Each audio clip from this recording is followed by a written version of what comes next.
Welcome, low ego action heroes. This is Debbie Levitt from deltacx.com. We're a full service CX and UX consultancy. We do projects, training, and consulting. Check us out if you're a curious cat.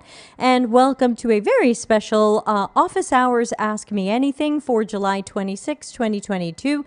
This one will feature everybody's favorite guest, Piermario, my boyfriend, which means if you have questions you would like to ask us personally or about CX or UX, you can ask those in the live chat or, of course, over here at deltacx.com/links. And let me, of course, also thank the people who are members of the channel over on YouTube and giving $3 to $10 per month, which funds my streaming software and my chocolate chips. So thank you for that. And, of course, that's totally optional, but always appreciated. So without further ado, let's bring in Piermario. Oh, the special effects. Wow, it's as good as a children's magic show. Wow. Okay, Ah, now I have to climb. now roll your ass in here. Oh, it's a little too tall. It's a little too tall. Yeah, I think it's too tall. I Well, mean, you can. it There's shows a. my T-shirt. You can. which You I- can. You can drop down a bit. Okay. The question's going to be over you, so. Okay, and don't forget to speak into the microphone. I've asked Piermario today to try to answer questions as if he's me, to see if he has heard this show so many times that he would know what my answer to something would be. So let's start with our first question. We've got 3 questions that came in ahead of time. And the first one says, "Hi, Debbie. What's your stance on the type of work designers need to focus on versus researchers? Do you believe UX designers shouldn't do research? I'm not necessarily talking about UI designers, but rather us who focus on heuristics, IA, informed data-driven designs. I'm a bit confused on your stance as to where that separation is when a lot of us need to do research and design, even when we have researchers, because of bandwidth." It's Ask Me Anything. It is Ask Me Anything. Oh, so I have to reply as if I'm you. Well, either you're giving your answer or you have to pretend to be me. Oh, but either way, I'm given an answer. Yeah. Okay. Unless you don't want to. Yes. So my Debbie stance, and then probably And there's then the I'm going to give the Debbie real stance. answer. Yeah. I think my stance is that it's better to have people that is specialized on research, doing research, and not go for the jack of all unicorns, which is upgraded jack of all trades. But we know that many of these companies around, there's companies around, don't have the ideal UX thing. So you have to do everything and even clean the floor sometimes. So Don't forget to look at the camera. stream 1 rec. Is it No, recording? above that. Oh, that's the light. No, the camera. Oh, oh, right. That's that black box there. Right. Cool. Look at that to engage I was your just audience. hypnotized. Yeah, so you can do both, but maybe not mix. Get out of the way. while I'm No, come back. Okay, so what's my real answer on this? All of the above is true. So I think that it's always better when a researcher does research. Hi, Manuel. And when a designer does design. Yes, it's true. Sometimes at companies, they don't have enough researchers and the designers are trying to do some research. Funny how the researchers are not usually trying to do design. So I understand that this happens. That doesn't mean it's the best way to go. So my position on this tends to be people should do the things they're good at. If you have researchers who, if you have designers, oh, thank you, Julia. If you have designers who happen to be good at, say, testing, since that's usually what the designers are brought in to do when there isn't enough researchers or time. If you have designers who are really good at testing, they're good at making a test testing plan, they're good at recruiting the right people, they're good at setting up the test, of course they've set up a prototype, they're good at interpreting the test, then I would say you can do it. They'll partner with the researchers so that it's not just you in a vacuum. So it's not that I'm against that. I think that where we have the time and people, we should be utilizing them correctly. And I think where we don't have the time, we need to fight for that. And where we don't have the people, we need to fight for that. Because we do run the risk that we are accidentally teaching our coworkers and leaders and executives that, yeah, we don't need any more UX researchers. We'll just have designers pick up some stuff. And if you're good at it, that's great. If you're not good at it, that's not great. So usually my stance on this is people who are great at stuff can do stuff. So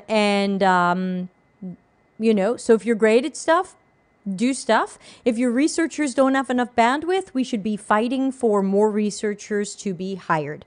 If you have a definite need and there's a bottleneck and they don't have bandwidth, that's up to your managers and leaders to make the case for hiring more people.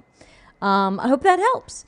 Let's see, we're getting in some more, what's the word I'm looking for? Anonymous questions, but we do have a second question. So let me just grab the anonymous one and get it on the list, and then we'll jump over to the next question. All right. And we'll have our special guest answer it as well.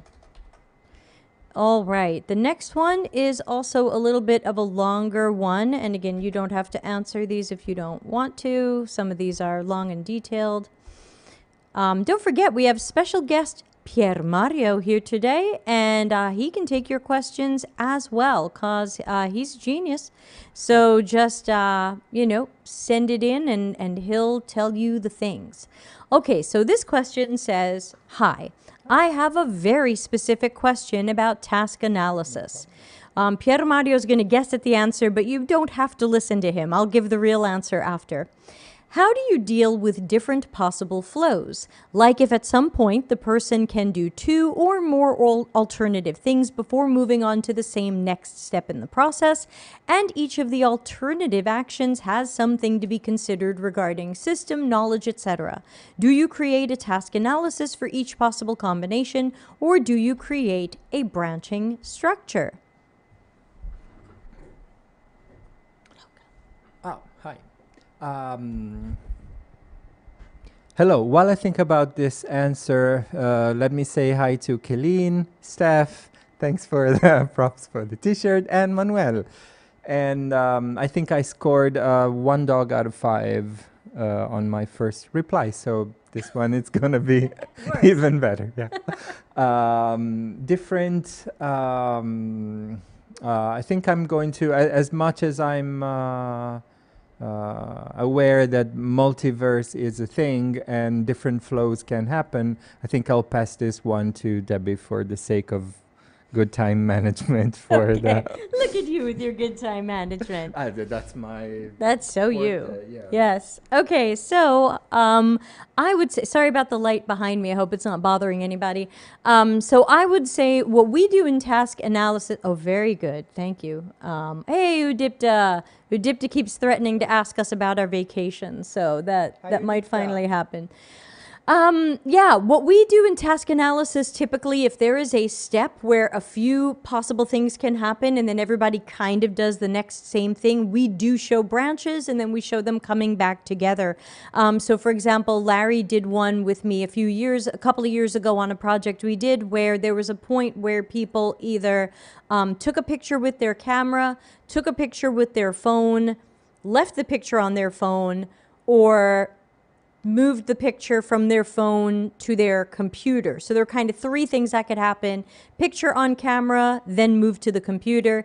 Picture on phone, move to the computer. Or picture on phone, stayed on phone. So those were 2 steps of the process, and each one had a couple of qualities about it, but then they all did the next same thing. So the task was quite similar, except for these a couple of moments where there were a few different options and it came back. So we showed it as one task analysis where there was kind of a branch, and then it comes back. And as you saw in that example, there was even a branch for 2 steps where these 3 things happened and these 3 things happened, and then it all kind of came back together. So thank you for that neato question. And I'm already pressing wrong buttons. And I'm going to grab the next question, which is for Piermario. Hey, Ralica. Hey, Ralica.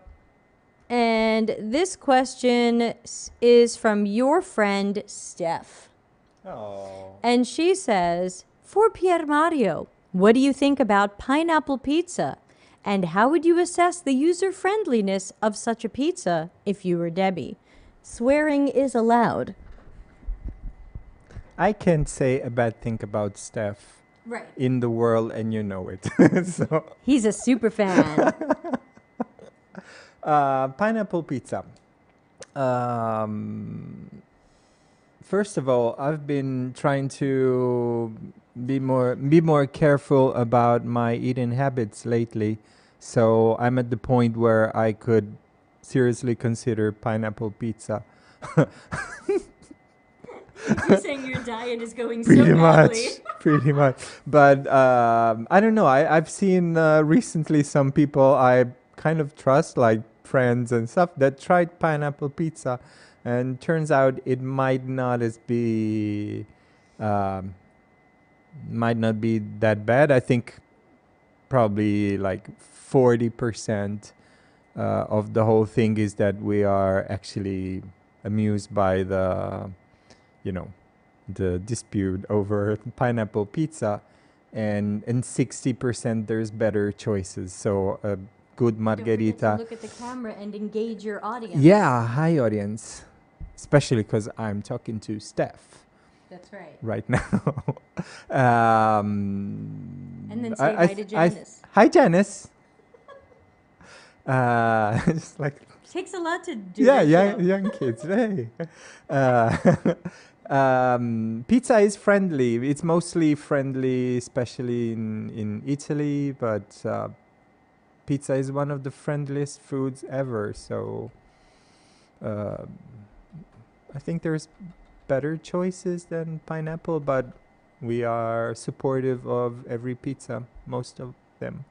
Oh my God, how about that terrible... There's a terrible pizza here in Italy that they call American pizza, and it's sliced up hot dogs and French fries. And I was like, that's not even a thing in America. What is that disaster? Talking about American pizza, I think one of the worst pizzas I've ever witnessed was... No, not that one. Really? Yeah. It's actually breakfast pizza at Epcot. At Epcot. At the Wilderness something Animal Fort Kingdom. Wilderness. Yeah. Fort Wilderness near the Magic Kingdom. Like pizza with egg and no. Like why? Pizza loves you, so treat pizza, in a friendly way. Next question. Steph says, I heard about spaghetti pizza in Luxembourg, as in spaghetti on top of a pizza.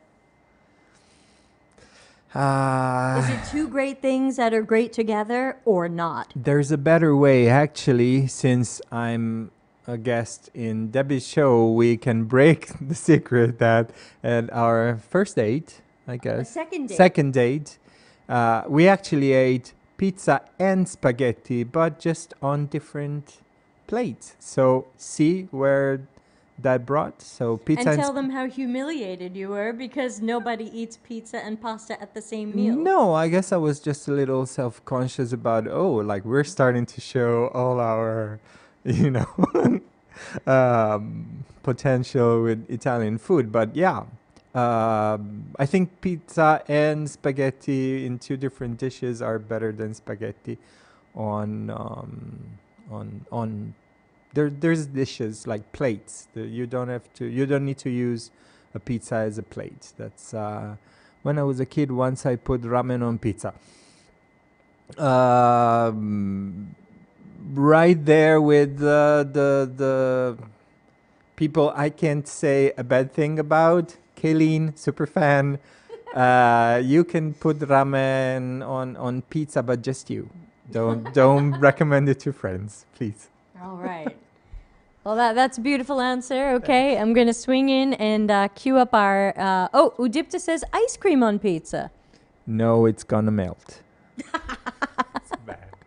That's true. That does not make sense temperature-wise. Who came up with that? Or do you eat frozen pizza? I don't get it. Alrighty. Next question says... wait, hold on. We've got a pizza follow-up from Marjolaine, which I've been pronouncing fake French. Hi, Debbie and Piermario. Have you ever tried out Brazilian pizza? Cream cheese, Nutella, and Smarties. For Americans, Smarties are M&Ms. Hey, Judith. Hey, good to see you again. We don't do this often. This is to celebrate 5,000 subscribers. Everybody, Yay. don't forget to subscribe. Cream cheese. No. Cream cheese. Just cream cheese on pizza. Let's talk about cream. We're here. The Italian word for cream cheese is Philadelphia. Yeah, Because that's the brand. Philadelphia, Nutella, and Smarties. if somebody comes to your LinkedIn and says, "Hi, I'm UX/UI," and I sprinkle that with design thinking, and I'm that guy, fan of that guy who we won't name. Steph says no. Smarties are flat M&Ms without the peanut. No, I've had Yeah, Smarties, no, and not all Smarties- M&Ms have peanuts. So Smarties were a thing get in close Italy and share before. the- Hi, Smarties were a thing in Italy way before M&Ms. So and Kayleen says, what if you put mascarpone on pizza? mascarpone goes in tiramisu. There's a reason why I think sometimes we need silos. So no, I mean cream cheese is okay in what's the cheesecake? Okay. Like, or on bread. Nutella is a thing, but yeah, I just need time to process this, but. Just So our next yeah, question says, okay. how do you recommend UX juniors build a LinkedIn social media voice or brand? And I think Robert Powell posted a little bit about this today on LinkedIn, but Piermario, do you have advice to today's juniors? Hello, Sri, and recommend juniors about social media voice brand. I would say for the first year, listen and read. No rush, and I don't think that's the most important thing in a UX career. Like having How many a voice connections brand. do you have on LinkedIn? 150. Who's don't going to know. go add Piermario on LinkedIn right now? No, why? I'm boring. You never post. That's why I'm still I practice what I preach. So I'm listening. I follow Debbie and Stephanie, who has the best curated, interesting links about everything, like UX, accessibility, web design, graphics, fun stuff. And I would say really like read and use critical thinking on what you read, and eventually come up with something that you feel it's really yours, like your pizza, and just share it with the world. Debbie. All right, let's give a better answer here. So I think the question is why? Why do you need to build up a social media brand? What does that mean to you? Judith says, I just learned it's good for the algorithm to have over 500 LinkedIn contacts. Good for job search too. Okay, thanks. Thanks, Jude. So I think the question is, why are you trying to build that up? What does that mean? And ultimately, my question would be, what do you have to say? What do you know about? What's your experience? What do you want to say? Because I can say, hey, it's good to post to LinkedIn from time to time to say something that's important to you or whatever. But then what? Why? What's the outcome of that? What's your goal? What are you shooting for? So I think that a lot of people think, oh, I have to have a brand. Hey, look, especially if you're a junior and you're new to this, you don't have a brand. And you're not going to have a brand for a while. And you know what? That's fine. Because when I look at potential candidates for jobs, I'm not looking at, oh, what's their brand? Piermario, what's your brand? WordPress and festival t-shirt. Plug in my favorite festival. Other way. Back. Go backwards. No, the other way is plug in the shop that sponsors the t-shirt. But yeah, no rush. I would say. Yeah, so I would say inhale. make sure you're doing things with a purpose. Make sure you have a goal and a plan. Otherwise, this is where you see people posting weird stuff that may or may not get traction or may or may not get traction beyond the first post. And remember, I always advise that you make sure stuff is meaningful, actionable, and helpful. If you are not helping other people or giving them some good information, what are you doing? Do not post which UI is better. Do not, so I think the question is, what is your brand? You have to decide that. And then how are you going to follow that? We did a show about this on the YouTube channel. If you can go into the live streamed podcasts playlist, I think it was episode 78, but you can always go to YouTube and type in deltacx LinkedIn or deltacx brand. Whenever you have an idea or a question, always go to YouTube, write deltacx, and write a couple of keywords. We have over 600 videos. We've probably covered it. We haven't covered everything, but probably. So good luck with that. And again, no rush on that brand. If you're a junior, you're not a brand. You're just a person, and that's okay too. So, yeah. All right, let's get Shree's question up on the screen. And it says, question for Piermario. Do you watch football? If yes, which team do you support? So I assume that might be soccer. Okay. I'm probably surprisingly for Italians. I'm pretty bored by football, like soccer. I don't really follow it, and I mostly like it on Ted Lasso.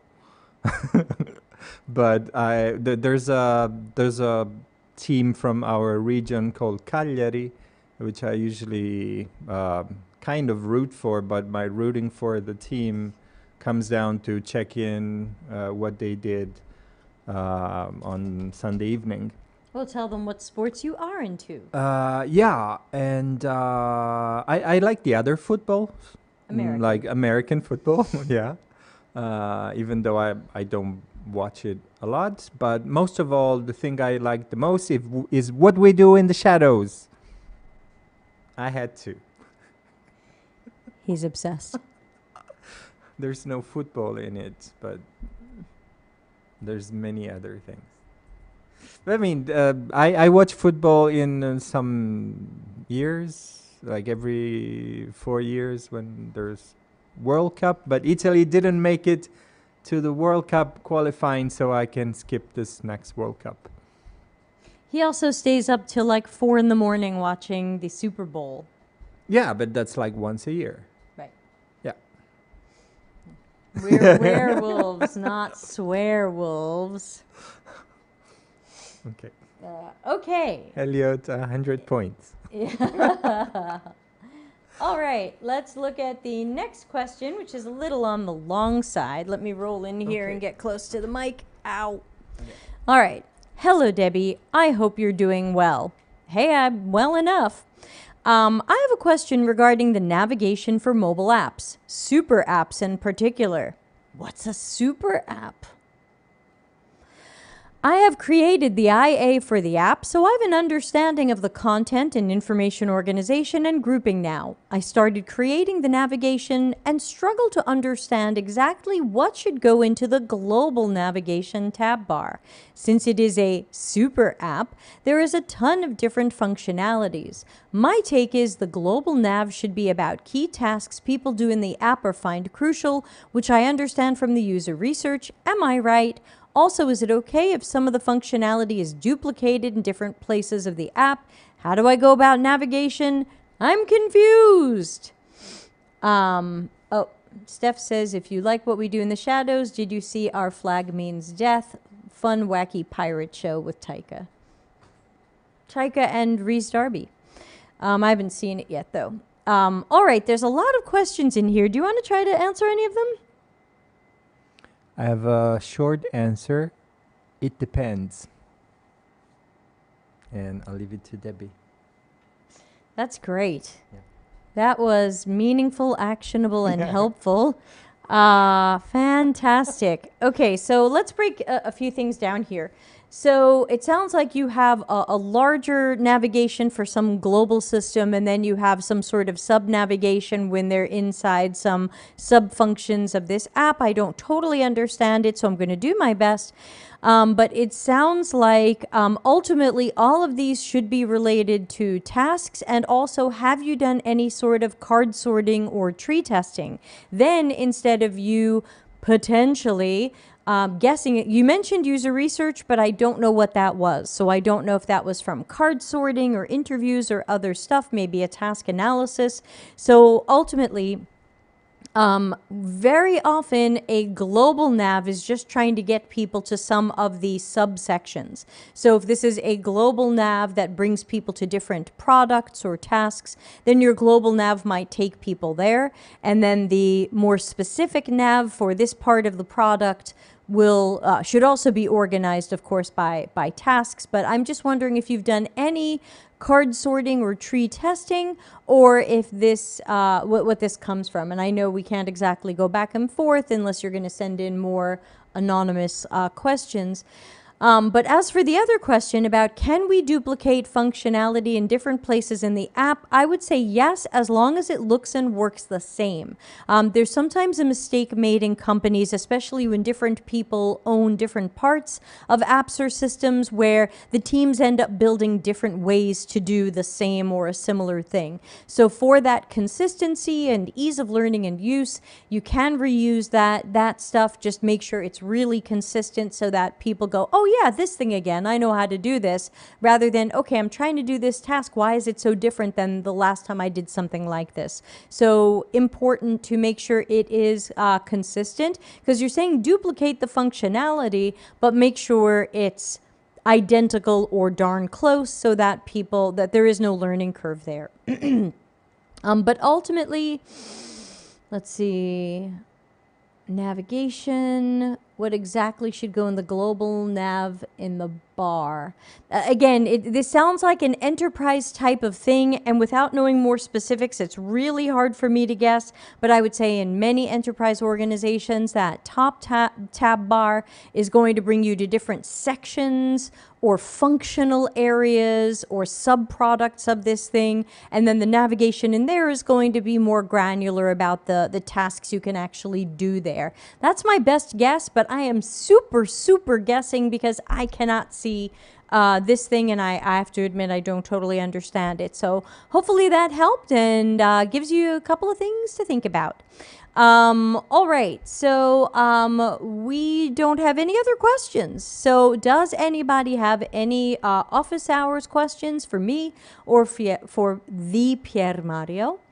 And we can always give a quick promotion to the Piermario because you have a website where people who need WordPress sites can find you. Hashtag not sponsored. Definitely not sponsored. He did not pay for me to tell you that you can find Piermario's company at happierweb.com. Not sponsored. So there's no other questions. So what are you going to have for dinner? I don't know yet, but I also don't know where to stream Our Flags Means Death and Wellington Paranormal. So I just tricked the internet to sign up to Hulu so I can watch What We Do in the Shadows without spoilers from the Italian Twitters. I have to look. No, right no. here. I was gonna say the funny thing is The that ether. when we're this close, we don't look that close on the camera. But now I'm gonna do this, Oh. and I'm gonna show people how close we. Oh, like we're actually close. Yeah, like it looked like if you look at the screen. No, we were even closer, but we looked far away. See? Yeah, it's like the 3D effect. Right, but we're actually. Pretty close. I mean, we are. This is 8 inches or 20 centimeters, so we're like Right. almost nose to nose. So it's deceptive. Yeah, but even when I'm not on the show, I'm like 5 meters over there. So I'm available in case you need stupid things to be said on the show. Well, maybe you could make a comment on crossing 5,000 subscribers. Yes, very good. I prepared a little That's speech. the paper that I put my drinks on. Unfortunately, it got wet, so my speech. But I'm very happy. I mean, I'm really happy that you and the channel, followed by this very fine group of folks, reached 5,000 subscribers, and it's picking up steam. So we're already above. Yeah. It's funny that we are this close together, and we look really far away, but we are like one lip balm apart. I think people don't understand. Maybe it's all an illusion, and don't really exist. Thank you. But who can say?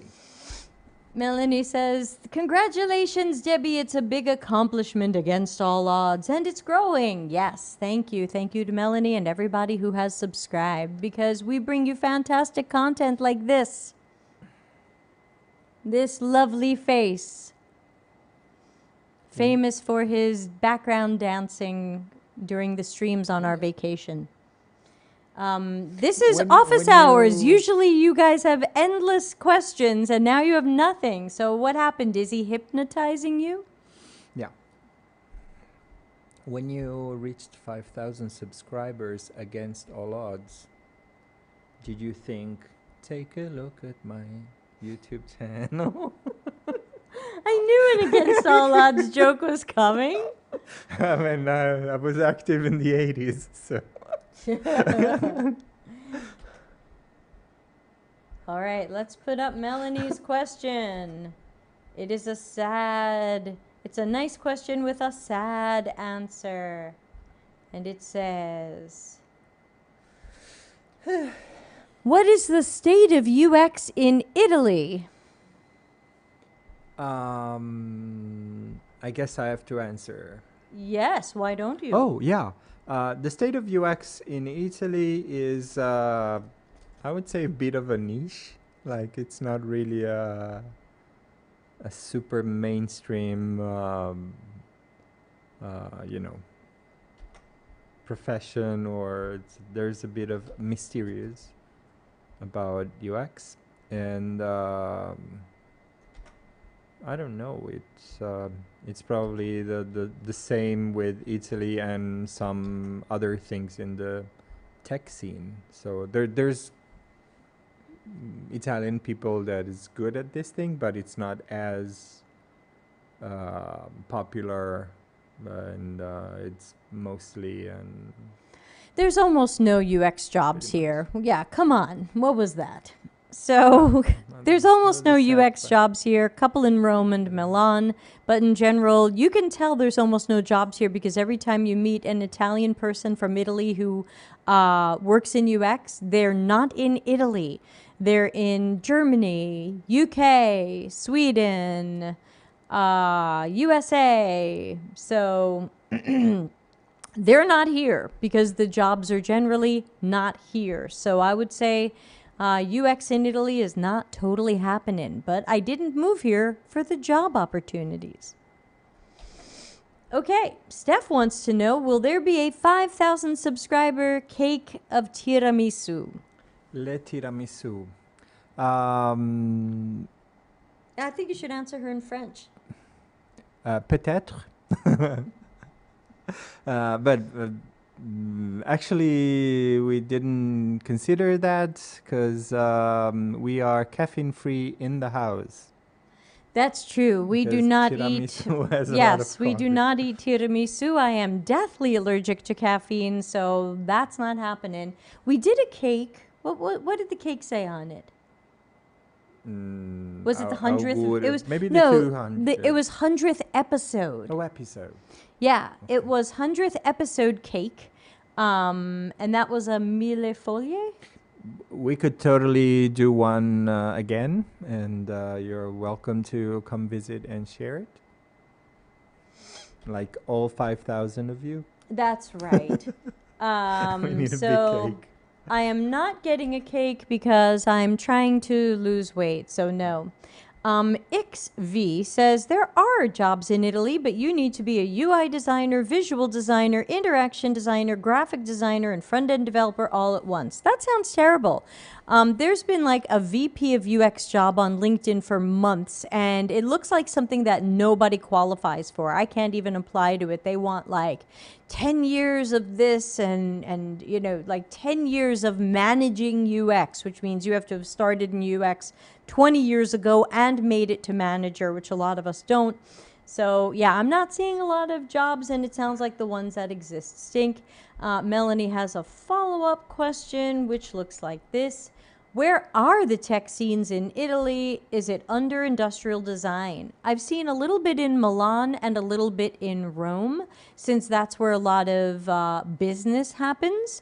But they're generally either really big international companies like IBM and Nestle, or they are international agencies that have a Rome or Milan office. What about you? Have you seen a big tech scene in Italy somewhere? No, just all of the above. And Italians doing UX are usually in the UK or elsewhere. Germany. Germany, yeah. That's where sorry. I'm seeing them.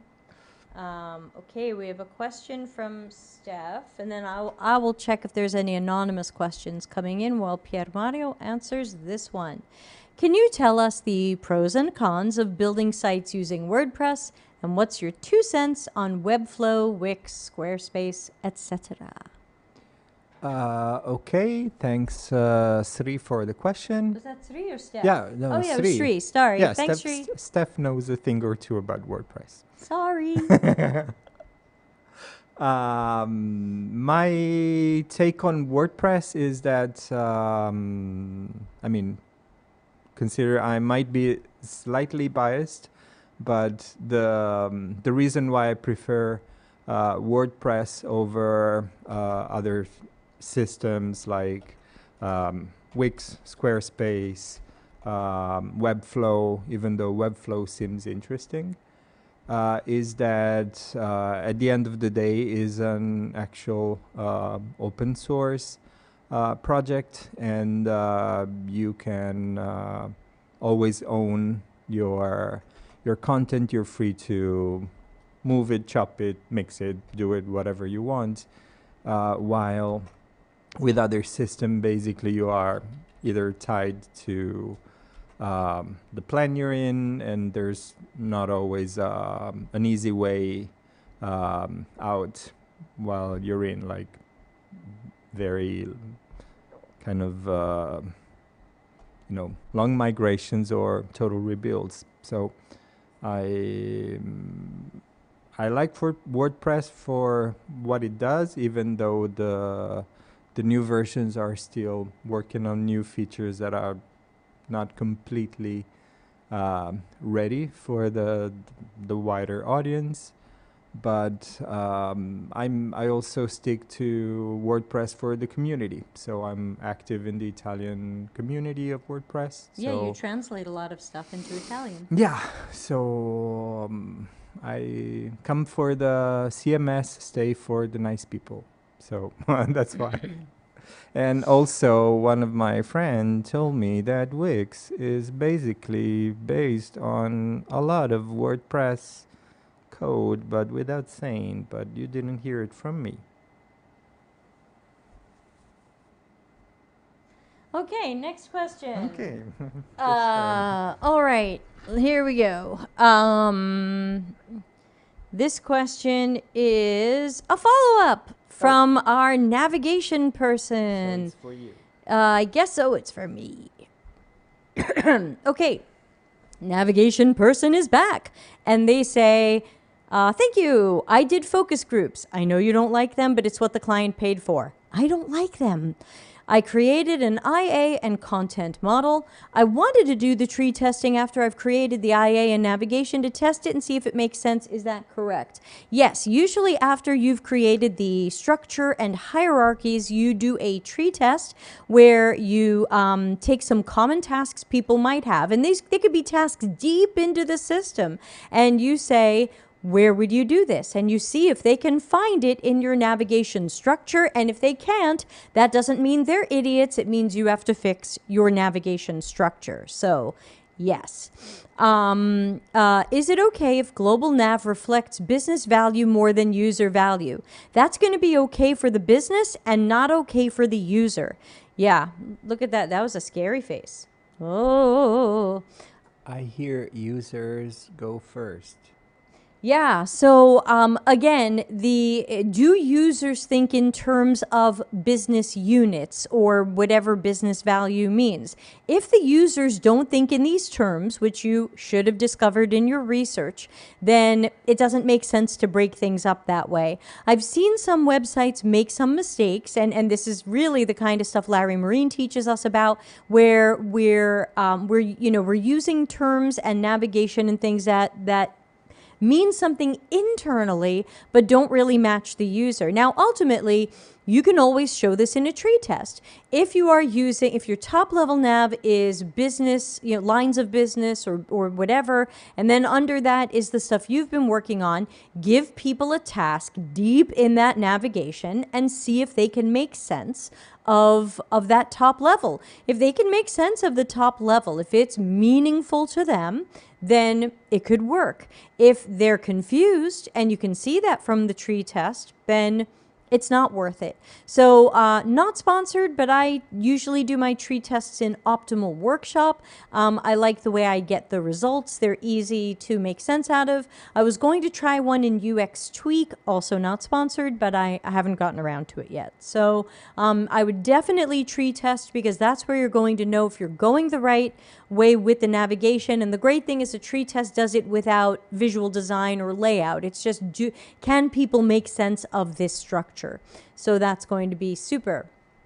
XV says, Milan is the official startup hub, but it's poor compared to other EU hubs. The situation is pretty spread. There was one offer in Sardinia recently for Almo, a pet food company. Almo? No, don't know. We're on Sardinia. We don't know that one. Melanie says, I recently interviewed for an advertised researcher position, but they were actually looking for a product experience and a research process person. Do you think it's a product position doing research? No clue unless you send me the job description. Cannot even guess what any job wants from anybody without seeing these these job descriptions. Okay, we have another anonymous question, and then we'll go to Udipta's question. And the anonymous question says, "Hi, I just want to ask for recommendations for a noob. I'm self-taught, and I'm trying to learn about user-centric design and the frameworks. My question is, what frameworks and methods should I focus on?" I think Piermario might know what I'm going to say here.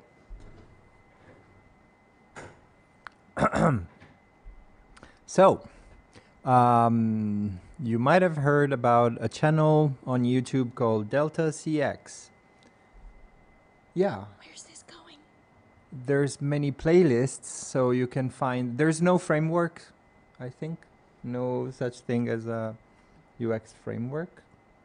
Like no checklist UX or something. User-centric design is... there's a lot to learn, but to usually, I think this thing in but many videos available, but I'll leave it to Debbie. Then you have to move out of the way too. Sorry, the microphone is on a swinging arm, but I can't move it in and out. So,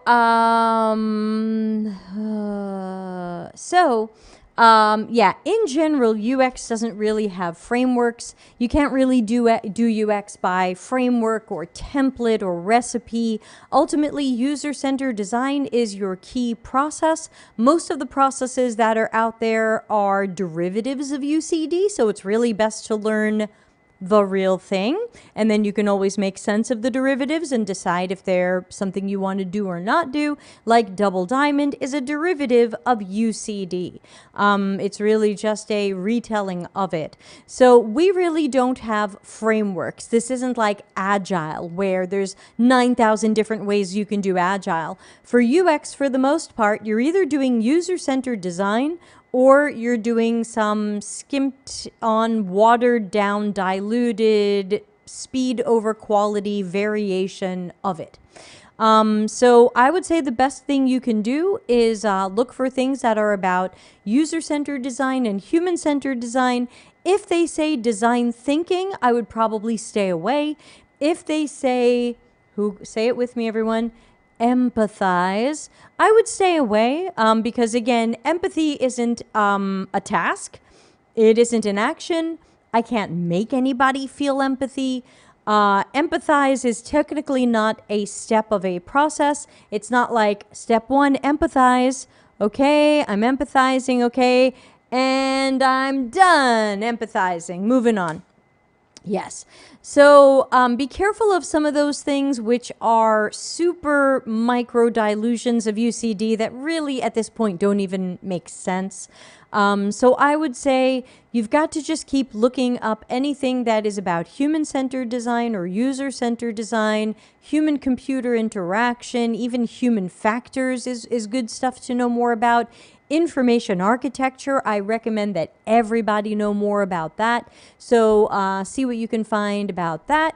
And let's see if I'm missing any questions.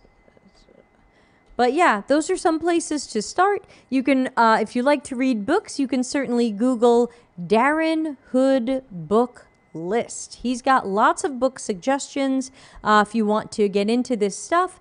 And also a lot of cognitive psychology is good to know more about, whether you go into research or design. Cognitive psychology. All right, so let's put Udipta's question on the screen, then we'll get to Naidu, and we'll also get to one that came in anonymously. So this is for Piermario, and it says, what's the smartest thing Piselo has ever done? And for those of you not following along, Piselo is one of our 5 dogs. Piermario, you take this one while I get some next questions queued up. Okay, hi. It's the Piselo segment. Out of the many smart things that Piselo did, the first one that comes to my mind is actually visiting our house and going straight for the mirror that we had hanging here and just endlessly stare at himself. like just you know, enjoying the, the the vision of himself in the mirror, which probably none of our other dogs did. So it was kind of fun to see that that he had this Piselo awareness. So it's something fun. I was going to say something different. And when you started with him visiting the house, I thought you were going to say mine. And for me, the smartest thing Piselo's ever done is, first of all, everyone has to realize that our dogs are mostly outdoor dogs. And sometimes they visit the house. And so they're not like specifically house trained. But amazingly, they generally don't use the toilet in the house. They don't go to the bathroom on the floor. Like somehow they just know. But I don't know how because we haven't specifically trained them. So I remember Piselo had maybe his neutering surgery. And he was in the house recovering. And at one point he sat at the door. And I'm like, that's interesting. Why is he sitting at the door? Like, I haven't trained him to let us know when he needs to go out. And he's not house trained. He might poop on the floor for all I know. And I guess the anesthesia was wearing off or something. And he just sat at the door and sat at the door and sat at the door. And I was like, I guess I'll put a leash on him and take him out. And I put a leash on him. I took him out. And as soon as we hit the grass, he had explosive diarrhea. And I was like, oh, you're so awesome. You didn't do that in the house. Oh my God. How did you know to not do that in the house? You're a genius. He's a well-behaved. That was really good. I was really proud of him. I don't know how he knew that. Yeah. Okay, we have a few more questions and we're running low on time. Believe it or not, the party's almost over. We've got Nedu's question and then we have another anonymous question and then we might be wrapping it up. Did I miss any questions? Let me know if I have missed your question. I know one anonymous one is coming next. Looks like I got all the other ones. Okay. So, Nedu, and I apologize if I'm pronouncing your name incorrectly. As a user experience designer, do you need to be a researcher? Piermario, what will I say? I think you would say that you don't need necessarily to be a researcher, but it sure helps to understand research and speak research with your team. So you're a better team friend. Back to you. Very nice. See, if I'm ever sick, this guy can do my show. That is some good advice. Yeah, so certainly if you... 3 dogs. Okay, that answer gets 3 dogs. With Piselo in the middle, in the end, Tiseo in the middle, yeah. So look, if you want to be a designer, you do not have to be a researcher. Are there crappy jobs out there that expect you to do both? Sure, but those are usually crappy jobs because they're going to have mixed priorities. How are you going to be a researcher and a designer at the same time? As in like, at the same time, because in a better situation, these are what we call separate streams of work. There's research happening every day and there's design happening every day. You can't do both at the same time. You're going to have to stop doing one to do the other.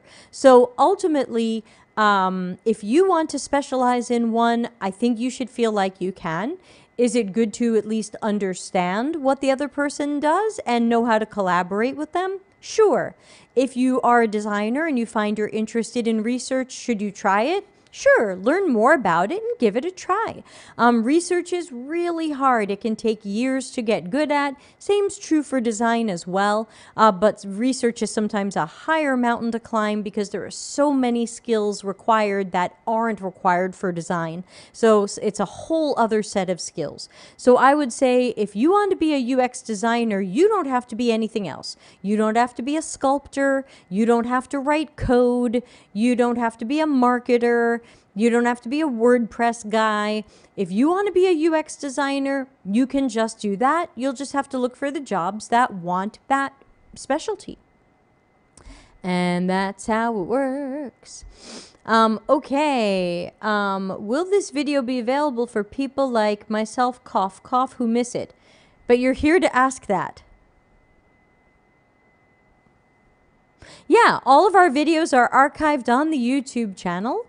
So you can always go to the YouTube channel, deltacx. Please subscribe and tell people about it. And you will find this in the Office Hours playlist because it is an Office Hours Ask Me Anything episode. Nadu says, since I want to become a user experience designer, why do I need cognitive psychology and human behavior? Piermario, want to try that one? Oh. That looks. I think the answer is in the reading carefully user experience designer. Like you don't need to major in psychology, but UX has a lot more to do with understanding how users think and behave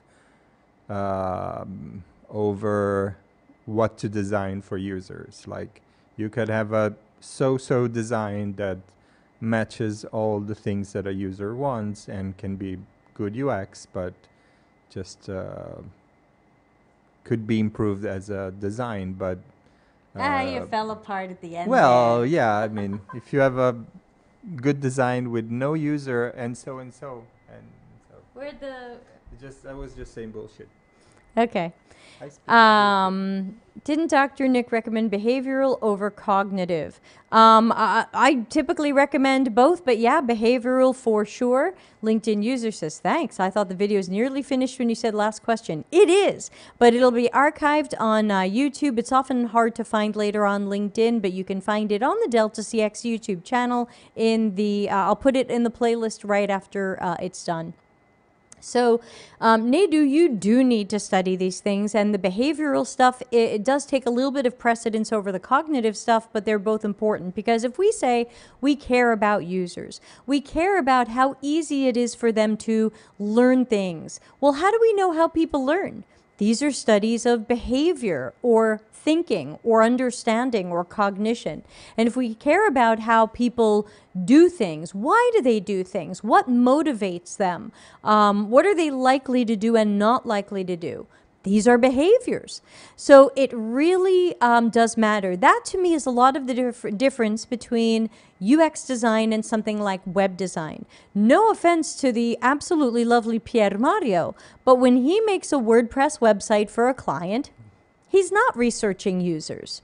He's not diving deep into user behaviors and those things. Now, he might advise his clients to make sure their website have some pages or tasks or things that will more closely match what some of their target users might be there to do. But in general, in web design, he's probably not thinking too much about user behavior or user cognition. You tell me. I would say I'm thinking about user behavior and user thinking, but without the research is not UX. Because you're kind of guessing. I'm kind of guessing. So right, like you recently did a website for a large alcohol company. Yep. But you didn't speak to any drinkers. No. You didn't, but they're B2B, so they're selling their B2B, right? They're not doing B2C with the new website. Right. Okay. So you didn't interview any drinkers. Nope. You didn't interview anyone who's ever ordered from them before. You didn't interview any of their partner companies who buy cases of alcohol from them. Nope. You didn't interview any of the bakeries who buy their alcohol for use in their cakes and sweets. So you can care about users and think about users and hope that you're building something that works for their behavior, but you don't really know. Yeah, I mean, you can apply heuristics in web design and just apply all the good things and practices we all know and love. But if we don't do research, then you're not actually, you can't say you're doing UX. So that's a different thing. Yeah, so I mean, if you find that you really enjoy web design and you just want to go by what you imagine works best and what you and your client agree on, you can absolutely do web design. It just wouldn't really be UX design. And the UX part of it is where we get more into caring about those behaviors and why people do things and making sure we've done the research to understand them more deeply. All right, I hope that helps. All right, our last question today. Sorry, we're just about out of time. I hope I didn't miss anybody's questions. Do you have an appointment? Oh, somebody's calling me, but Oh, who calling? I don't know. Maybe I'm missing some spam calls. Spam call. Yeah. We'll never know. I bet they want to sell you the internet we already have. Yeah. Okay, our last question says, say you present a concept to 5 out of 8 of your users. Would it make sense to iterate on the concept based on that feedback and then... Oh, Hi10 says, I'm here! Hi, Hi10. Would it make sense to iterate on the concept based on that feedback and then show a reworked concept to the rest of your users? Or would you continue with the first concept to maintain consistency? I just came. I know, we see you. I don't know why my stuff isn't going off today. Let me try to refresh it. Did I accidentally... the helicopter. Yeah, I think I accidentally turned off the helicopters. Hold on, let me check. No, they're there. They're just not going off. I'll have to check on that. Sorry, everybody. The helicopters didn't go off. All right, so this is a great question and great one for us to finish on, and then we'll have to say our goodbyes to Piermario. He says he'll be back at 10,000 users, so if you enjoy... 7,000. Oh, now he wants to come back sooner. Helicopter's not flying. Cloak of invisibility. So first of all, why are you only showing something to 5 out of 8? You know, you have 8, but yeah, you can certainly show something to 5 users. So let's just start there. You can show something to 5 users and you can usability test it and you can see what can be improved. Now, I usually don't make changes after the first user because sometimes they're just a fluke, they're an outlier, and we shouldn't necessarily do what they say. The reason why we tend to research with more than 1, 2, 3 people is because we want to make sure that there are themes and patterns and that we're designing for the most people as possible.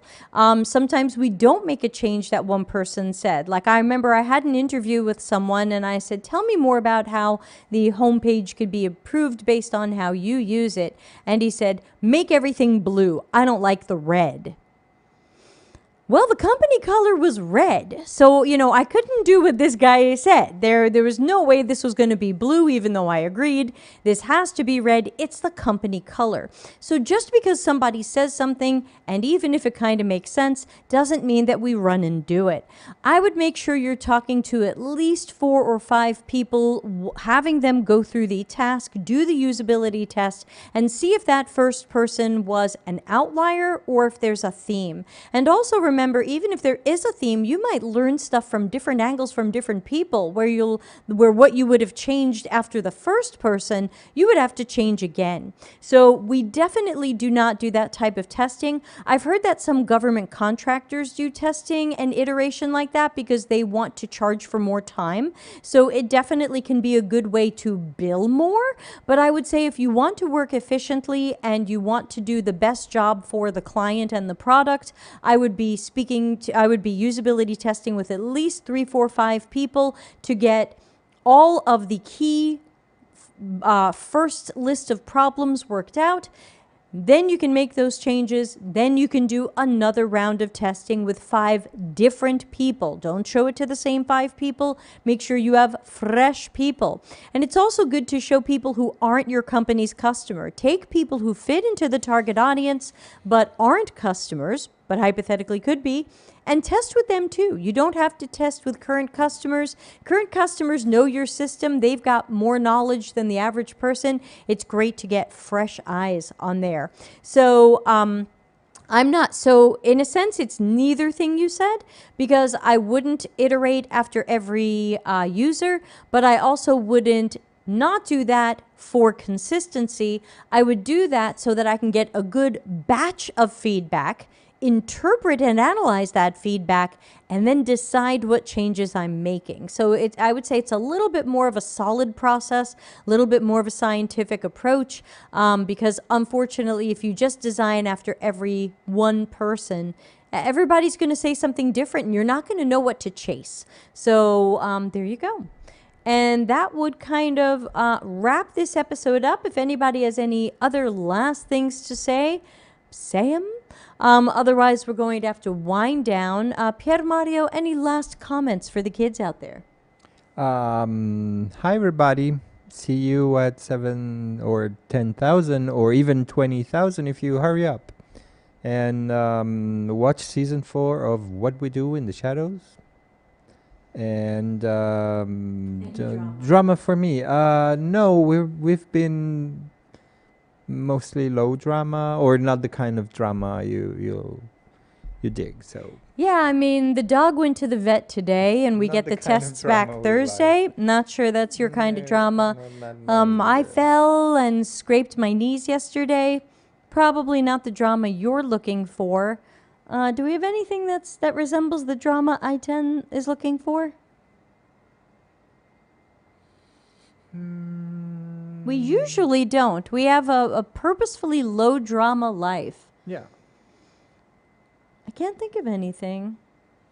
not really.